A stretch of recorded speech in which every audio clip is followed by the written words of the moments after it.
পানির উচ্চতার কারণে বাঁধ থেকে পানি উপচে বন্যা হয়েছে। প্রধান উপদেষ্টাকে একথা জানিয়েছেন ঢাকায় ভারতের হাই কমিশনার প্রণয় ভার্মা।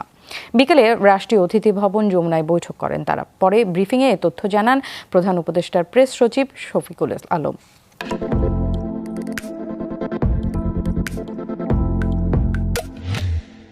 বৈঠকে প্রধান উপদেষ্টাকে ভারতীয় স্থাপনার নিরাপত্তা নিয়ে উদ্বেগের কথা জানান হাই কমিশনার। প্রেস সচিব জানান, দুর্যোগ ব্যবস্থাপনা ও ত্রাণ উপদেষ্টা ফারুকী আজম দুর্গত এলাকায় যাচ্ছেন।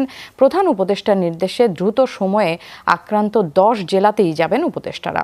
বন্যায় 36 লাখ মানুষ আক্রান্ত হয়েছেন উল্লেখ করে প্রেস সচিব জানান, বন্যায় এখন পর্যন্ত 2 জন মারা গেছেন। নিখোঁজের বিষয়ে সরকারি কোনো তথ্য নেই।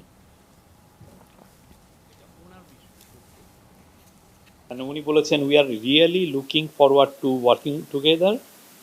তারপরে